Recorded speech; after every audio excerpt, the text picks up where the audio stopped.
Hello everyone. So dear students, आज की इस क्लास में हम क्लास 12th बायोलॉजी का यूनिट नंबर 11th डील करने वाले हैं, जो आपका इकोलॉजी एंड एनवायरनमेंट का फर्स्ट यूनिट है। Unit number 11 that is the organisms and population. तो सबसे पहले एक्चुअली में ये इकोलॉजी एंड एनवायरनमेंट चैप्टर में यूनिट नंबर फर्स्ट है, और इसमें सबसे पहले हम एक्चुअली में कुछ बेसिक टर्मिनोलॉजी को जानेंगे आज की क्लास में। तो बच्चों, सबसे पहले हम सीखेंगे कि एक्चुअली में जो इकोलॉजी है, क्योंकि इकोलॉजी एंड एनवायरनमेंट को डील कर रहे हैं, तो एक्चुअली में इकोलॉजी का मतलब होता क्या है। What do you mean by the ecology?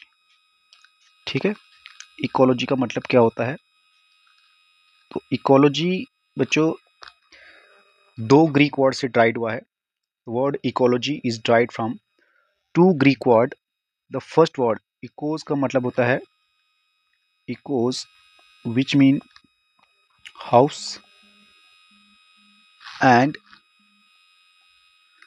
जो लॉगस है, लॉजी है, एक ग्रीक वर्ड लॉगस से ड्राइड हुआ है, जिसका मतलब क्या होता है study, which mean study.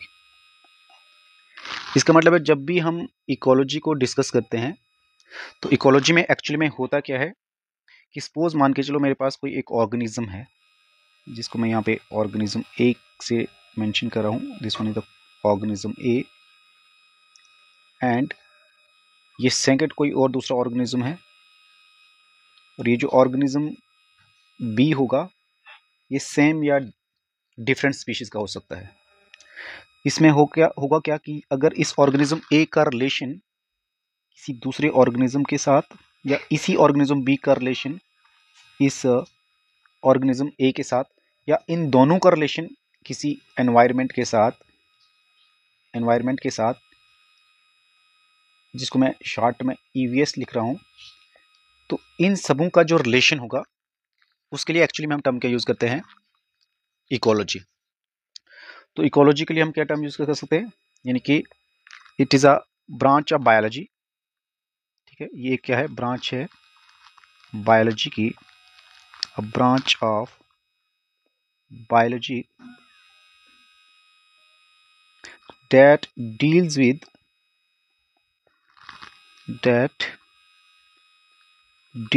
the relation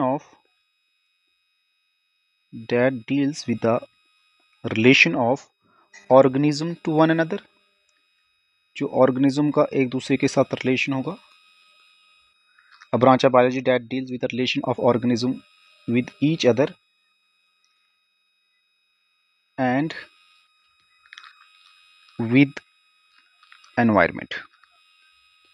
ठीक है, तो या तो ऑर्गेनिज्म का, जैसे आप देख रहे हैं कि ऑर्गेनिज्म ए का रिलेशनशिप ऑर्गेनिज्म बी के साथ, या ऑर्गेनिज्म बी का ए के साथ हो सकता है, या किसी भी ऑर्गेनिज्म का जो रिलेशनशिप होगा विद एनवायरनमेंट के साथ होगा, उसके लिए हम क्या टर्म यूज करेंगे? Ecology. So a branch of biology that deals with the relation of organism with each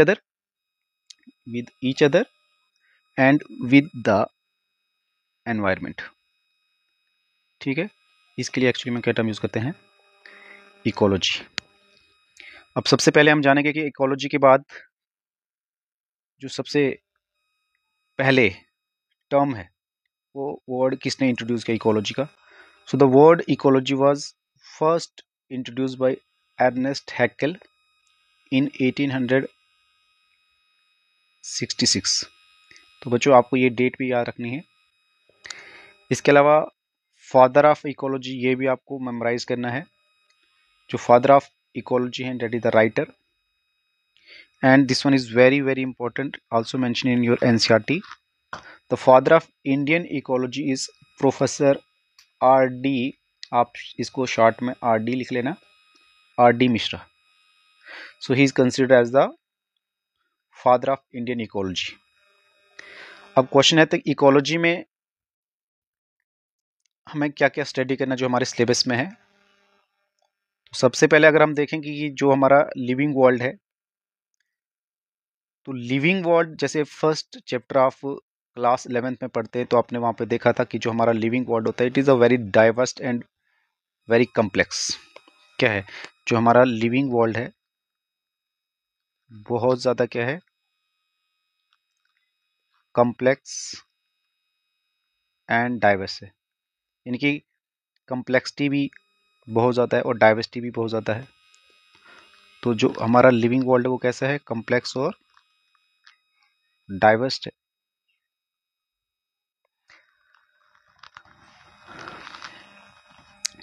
so अगर हमें इसकी कम्प्लेक्सिटी और डाइवर्सिटी को अंडरस्टैंड करना है, अगर हमने अपने लिविंग वर्ल्ड की इस कम्प्लेक्सिटी और डाइवर्सिटी को अंडरस्टैंड करना है,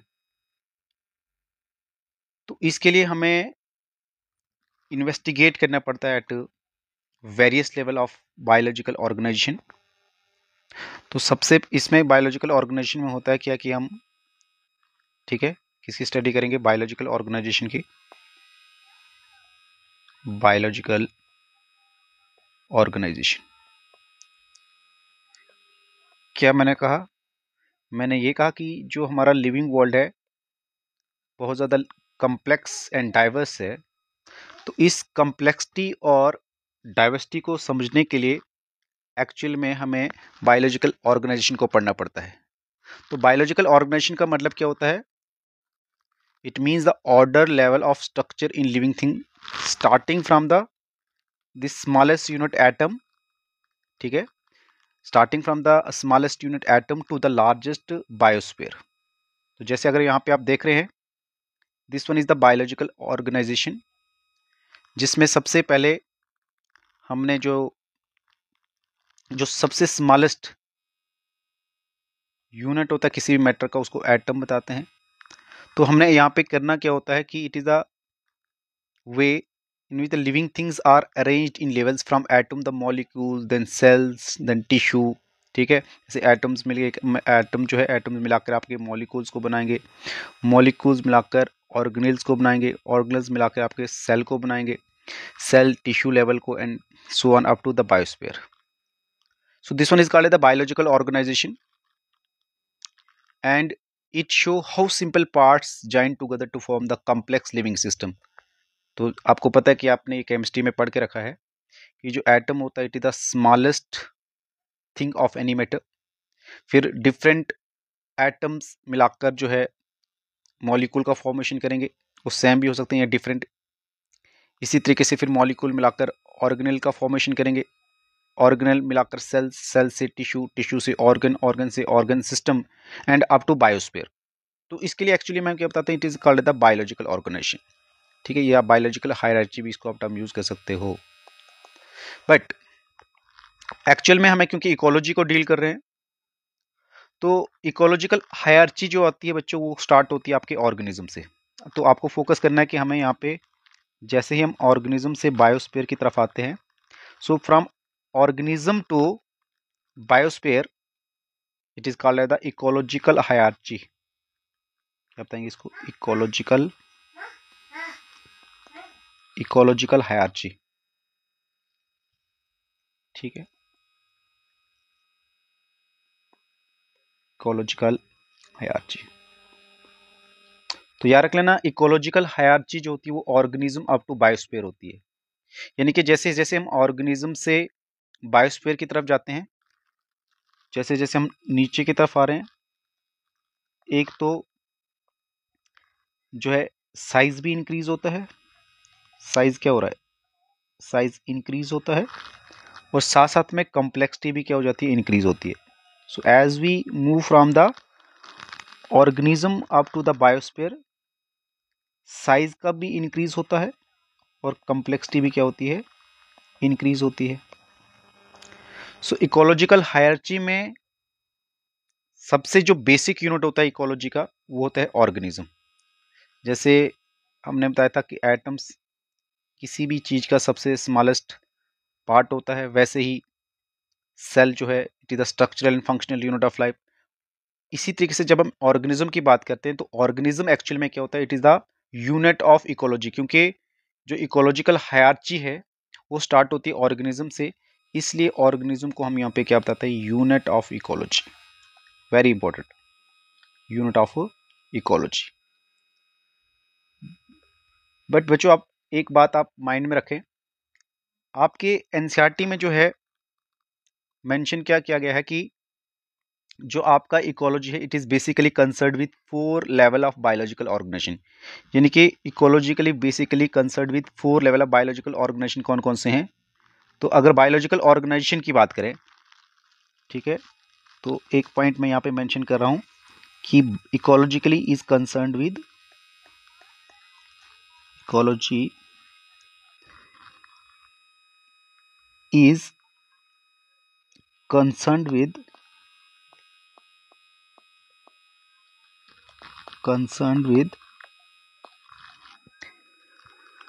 4 level of organization, biological organisation. और वो कौन कौन से हैं तो आपको मेमोराइज करने हैं, ठीक है, एनसीईआरटी लाइन है। तो इकोलॉजी लेवल पे हम 4 लेवल के बायोलॉजिकल ऑर्गेनाइजेशन को डील करते हैं, जिसमें सबसे नंबर फर्स्ट पे है आपका ऑर्गेनिज्म, दूसरे नंबर पे है पॉपुलेशन, तीसरे नंबर पे कम्युनिटी, एंड फोर्थ में याद रख लेना आप बायोम। तो पहले नंबर पे ये जो ऑर्गेनाइजेशन है ये आपको याद रखने कौन कौन से इकोलॉजी को बेसिकली जब हम कंसर्न करते हैं 4 लेवल ऑफ बायोलॉजिकल ऑर्गेनाइजेशन में, तो इसमें सबसे पहले मैंने मेंशन क्या किया, सबसे पहले तो ऑर्गेनिज्म आएगा। और ऑर्गेनिज्म मैंने अभी पहले ही मेंशन किया कि ऑर्गेनिज्म जो आपका होता है, this one is the unit of ecology.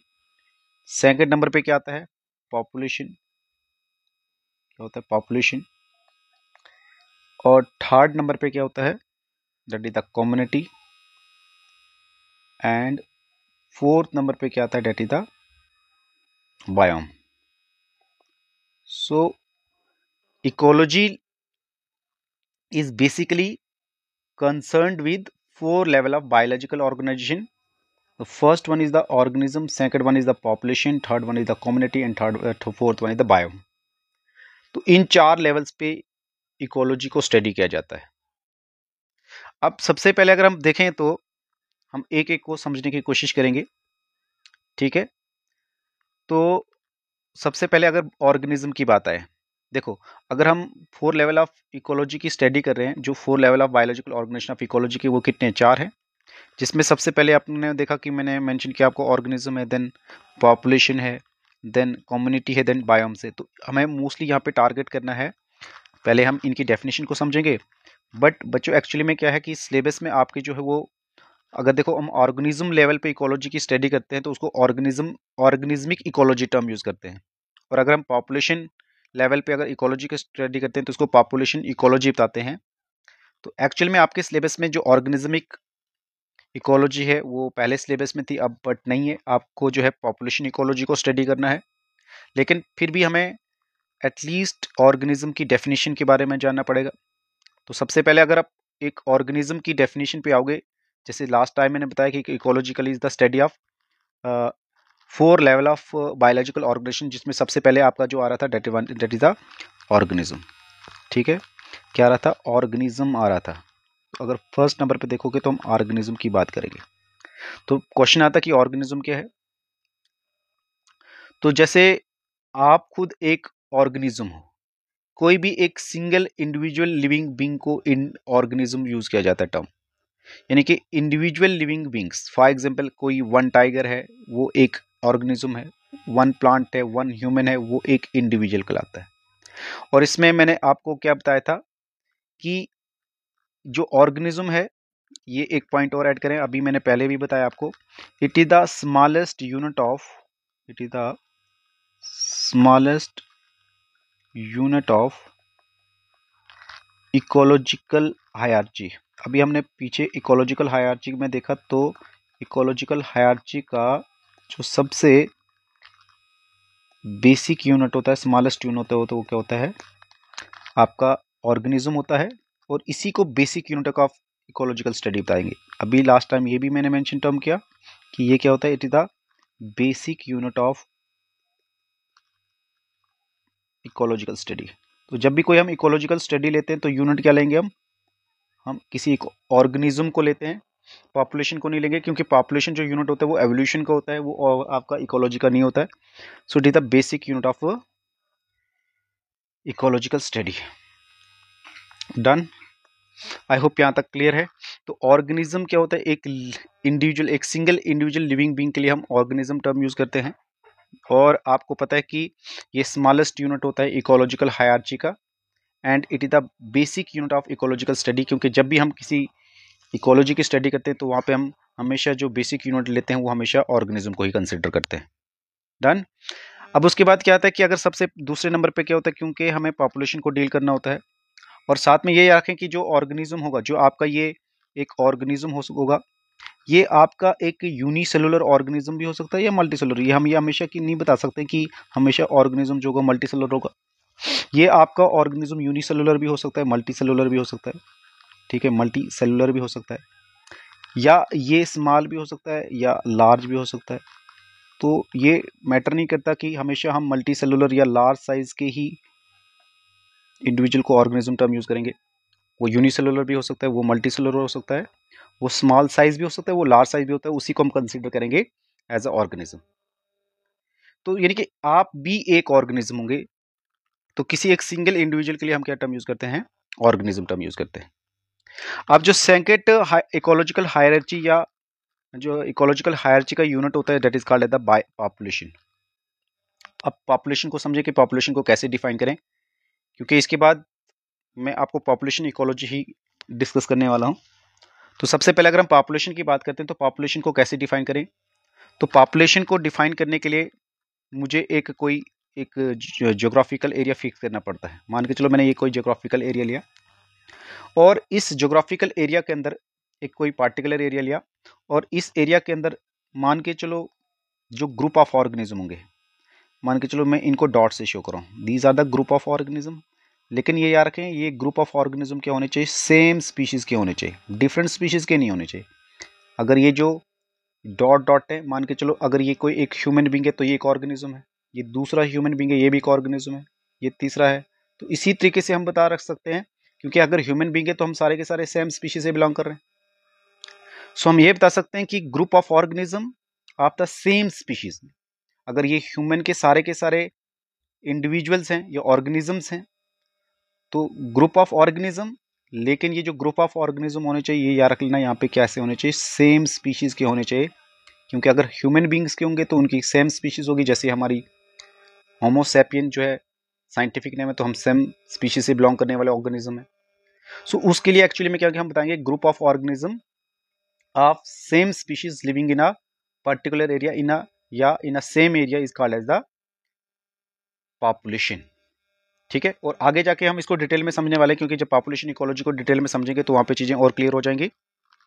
So group of organism of same species living in the same area is called as the population. For example, अगर किसी एक ऑल टाइगर इन अ रेंथम्बोर, ये आपका बायोस्फीयर रिजर्व है, या all Neem trees in a park, किसी एक park में जो नीम्स के जो ट्रीज होंगे तो वो क्योंकि सेम स्पीशीज से बिलोंग करने वाले होंगे, टाइगर भी सेम स्पीशीज से बिलोंग करने वाले होंगे, तो किसी पार्टिकुलर एरिया में है तो उसके लिए हम पॉपुलेशन टर्म यूज करेंगे। सो हम ये बता सकते हैं कि group of organism belonging to the same species and living in a particular area और in a same area is called as the population. ठीक है, सो आई होप आपको ऑर्गेनिज्म और पॉपुलेशन का समझ आ गया होगा। ठीक है, ऑर्गेनिज्म एक सिंगल इंडिविजुअल के लिए टर्म यूज करते हैं, और पॉपुलेशन ग्रुप ऑफ इंडिविजुअल, लेकिन वो सेम स्पीशीज के होने चाहिए। कैसे होने चाहिए, सेम स्पीशीज के होने चाहिए, तब जाके वो एक पॉपुलेशन कहलाती है। तो अगर थर्ड नंबर पे आओगे, ठीक है, तो थर्ड नंबर पे क्या होता है कि थर्ड नंबर पे आपका कम्युनिटी आता है। अभी हमने देखा कि हमें 4 लेवल की, जब हम इकोलॉजी लेवल पे 4 लेवल ऑफ बायोलॉजिकल ऑर्गेनाइजेशन की बात करते हैं, तो जिसमें पहले नंबर पे ऑर्गेनिजम्स आ रहा था, दूसरे नंबर पे पॉपुलेशंस आ रही थी, तीसरे नंबर पे क्या होता है, कम्युनिटी आता है। अब कम्युनिटी में भी क्या होगा कि मान के चलो हमने कोई यहाँ पे फिर से एक एरिया को फिक्स कर लिया, एक डेफिनेट एरिया, मान के चलो एक फॉरेस्ट ले लिया, लेकिन मान के चलो यहाँ पे क्या है कि यहाँ पे इस फॉरेस्ट में मैं यहाँ पे जैसे मान के चलो T for tiger, tiger tiger. अब टाइगर जो है सेम स्पीशीज के होंगे तो इनकी एक पॉपुलेशन होगी। इसी तरीके टाइगर के अलावा एक फॉरेस्ट में डियर भी तो होता है, जिसको मैं डी से मेंशन कर रहा हूँ, तो यहाँ पे डियर की पॉपुलेशन भी होगी। बहुत सारे ट्रीज होंगे जिनको मैं टी आर से मेंशन कर रहा हूँ, तो बहुत सारे इनकी भी पॉपुलेशन होगी, ट्रीज की पॉपुलेशन होगी, टाइगर की, डियर की। तो यहाँ पे क्या है कि all population of different species, तो देख रहे हैं यहाँ पे ये टाइगर की अपनी स्पीशीज है, डियर की अपनी स्पीशीज है, कोई ट्री है उसकी अपनी स्पीशीज है, तो जब ये सारी डिफरेंट स्पीशीज की पॉपुलेशन किसी एक पार्टिकुलर एरिया में रहे और आपस में इंटरेक्ट करे उस एरिया में, उसके लिए एक्चुअल में हम क्या टर्म यूज करते हैं, कम्युनिटी। यानी कि डिफरेंट पॉपुलेशन मिलाकर आपकी कम्युनिटी का फॉर्मेशन होता है। So the all population of different species, याद रख लेना, जो भी पॉपुलेशन होगी, ऑल पॉपुलेशन ऑफ, यहाँ पे मेंशन करी गई, वहां पे जब हम पॉपुलेशन की बात कर रहे थे तो वहां पे तो सेम स्पीशीज की बात कर रहे थे, लेकिन जब पॉपुलेशन डिफरेंट पॉपुलेशंस मिलाकर आपका एक कम्युनिटी का फॉर्मेशन होता है। So different species living and interacting in area, for example जैसे हमने बताया कि tiger, deer, trees, birds in a forest. तो देखो, टाइगर की अपनी पॉपुलेशन होगी, डियर की अपनी पॉपुलेशन होगी, तो ये डिफरेंट पॉपुलेशन डिफरेंट स्पीशीज की, क्योंकि अलग अलग स्पीशीज की होंगी तो अलग अलग पॉपुलेशन भी होंगी, कॉमन सेंस है। तो वो जो किसी एक पार्टिकुलर एरिया में रहेंगी और आपस में इंटरेक्ट करेंगी, तो उसके लिए हम क्या टर्म यूज करते हैं, कम्युनिटी। ठीक है, लेकिन कम्युनिटी के बाद एक्चुअली में अगर आपने लास्ट टाइम देखा जब हम बायोलॉजिकल ऑर्गेनाइजेशन को डील कर रहे थे, तो बायोलॉजिकल ऑर्गेनाइजेशन में कम्युनिटी के बाद क्या आ रहा था, इकोसिस्टम। लेकिन जब हमने यहाँ पे मेंशन किया था कि ecology is concerned with 4 level of biological organisation, तो कम्युनिटी के बाद तो इकोसिस्टम का फॉर्मेशन होता है अगर हम इकोलॉजिकल हायरार्ची की बात करें। लेकिन इकोलॉजी की बात करें तो हम 4 लेवल ऑफ बायोलॉजिकल ऑर्गेनाइजेशन की बात करें, जिसमें पहले नंबर पे हमने ऑर्गेनिज्म को डील किया, दूसरे नंबर पे पॉपुलेशन पे और तीसरे को कम्युनिटी। अब चौथे नंबर पे एक्चुअली में यहाँ पे हमारे ऐसे तो इकोसिस्टम आता है इकोलॉजिकल हायरार्ची में, बट इकोलॉजी में हम 4 लेवल ऑफ बायोलॉजिकल ऑर्गेनाइजेशन की बात करते हैं, तो 4th नंबर पे आप याद रखेंगे कि इट इज द बायोम। तो अगर बायोम की बात करोगे तो बायोम का मतलब क्या हुआ, क्योंकि इसके बाद ऐसे अगर इकोलॉजिकल हायरार्ची में करेंगे बात, तो हम यहाँ पे इकोसिस्टम बता रहे थे अभी। ठीक है, तो जब बहुत सारे एक्चुअल में different ecosystem of ecological areas, क्योंकि कम्युनिटी के बाद इकोसिस्टम आएंगे, तो जब बहुत सारे डिफरेंट इकोसिस्टम्स जिनका कोई एक स्पेसिफिक क्लाइमेट और एक स्पेसिफिक वेजिटेशन होगा, वो एक्चुअली में एज अ बायोम कहलाता है।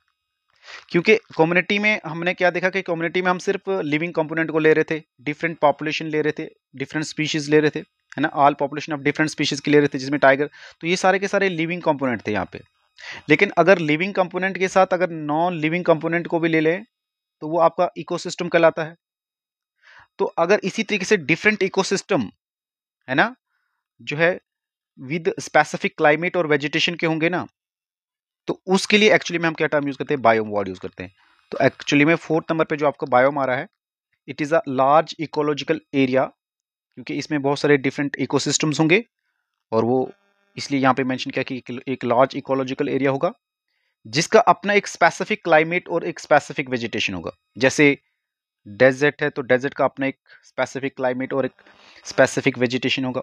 रेन फॉरेस्ट की बात करोगे तो इसका भी अपना एक स्पेसिफिक क्लाइमेट वेजिटेशन होगा। टुंड्रा या ग्रॉसलैंड किसी की बात करो तो ये एक्चुअली में एग्जांपल है बायोम्स की। तो एक्चुअली में बच्चों अगर आप देखोगे तो हमने अभी आज की क्लास में क्या देखा कि जो बायोलॉजिकल ऑर्गेनाइजेशन, क्योंकि मैंने बताया कि हमारा जो पूरा ये लिविंग वर्ल्ड है ये बहुत ज़्यादा कम्प्लेक्स और डाइवर्स है। तो कम्प्लेक्स और डाइवर्स नेचर होने की वजह से अगर हम इसको अंडरस्टैंड करना है तो हमें इन्वेस्टिगेट करना पड़ेगा at various level of biological organisation, जो एक्चुअली में एटम से लेकर अप टू कहाँ तक होता है, बायोस्फीयर होता है, इसको बायोलॉजिकल ऑर्गेनाइजेशन बताते हैं। बट ऑर्गेनिज्म से लेकर अगर बायोस्फीयर की बात करें तो इसको इकोलॉजिकल हायरार्ची टर्म यूज करते हैं। और ऑर्गेनिज्म क्या होता है, यूनिट ऑफ इकोलॉजिकल होता है। जैसे जैसे हम ऑर्गेनिज्म से बायोस्फीयर की तरफ जाते हैं तो साइज और कम्प्लेक्सिटी इंक्रीज होती है। ठीक है, लेकिन इकोलॉजी जब हम ecology is concerned with 4 level of biological, यानी कि ये 4 लेवल ऑफ बायोलॉजिकल ऑर्गेनाइजेशन के बेसिस पे आधारित है, जिसमें सबसे पहले ऑर्गेनिज्म आता है, दूसरे नंबर पे पॉपुलेशन, तीसरे नंबर पे कम्युनिटी और 4th नंबर पे बायो। तो आपको ये चीज़ें याद रखनी है, ये ऑर्गेनिज्म क्या होता है, पॉपुलेशन का डेफिनेशन क्या है, आगे तो पॉपुलेशन को मैं डिटेल में ऐसे भी क्लियर कराने वाला हूँ, एंड देन कम्युनिटी क्या है, देन बायोम क्या है। सो आज का ये बिल्कुल बेसिक क्लास थी, आई होप आपको ये समझ आ गया होगा।